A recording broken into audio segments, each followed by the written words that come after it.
Supreme court ने Indian medical association की एक याचिका पर सुनवाई करते हुए बाबा रामदेव के पतंजलि आयुर्वेद को कड़ी फटकार लगाई है।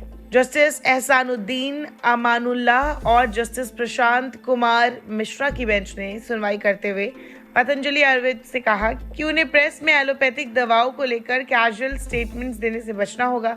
दरअसल आईएमए या इंडियन मेडिकल एसोसिएशन ने पतंजलि के कुछ विज्ञापनों पर आपत्ति जताई थी, जिसमें कुछ बीमारियों को ठीक करने का दावा किया गया था, जिसके खिलाफ उन्होंने सुप्रीम कोर्ट में एक याचिका दाखिल कर दी, जिस पर चली सुनवाई में जस्टिस एहसानुद्दीन अमानुल्लाह के नेतृत्व वाली बेंच ने पतंजलि आयुर्वेद को कड़े लहजे में चेतावनी देते हुए कहा कि अगर इस तरह के गलत या भ्रामक विज्ञापन किए गए तो उन पर 1 करोड़ रुपए का जुर्माना लगाया जाएगा।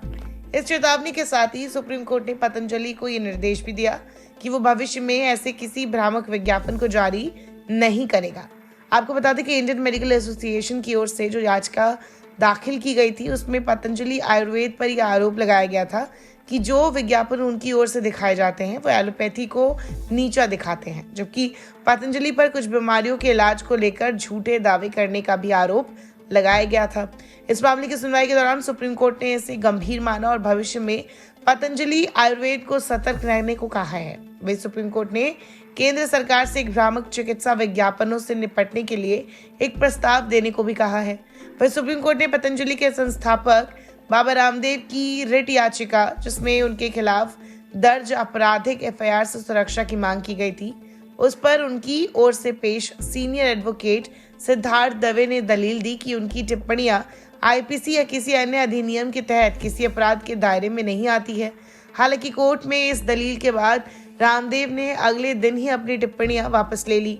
एडवोकेट दवे ने आगे कहा कि उनके विचारों से एलोपैथिक रूप की प्रैक्टिस करने वाले डॉक्टरों को ठेस पहुंच सकती है, लेकिन ये कोई अपराध नहीं बनता है। सुप्रीम कोर्ट में चली सुनवाई और कड़ी टिप्पणियों के बाद अब योग गुरु और पतंजलि के संस्थापक रामदेव की ओर से भी प्रतिक्रिया सामने आई है। एक प्रेस कॉन्फ्रेंस को संबोधित करते हुए उन्होंने कहा कि हम सुप्रीम कोर्ट के निर्देशों और आदेशों का पूरा सम्मान करते हैं। साथ ही उन्होंने कहा कि हमारे सभी प्रोडक्ट्स लैब टेस्टेड है और पूरी तरह से सुरक्षित है।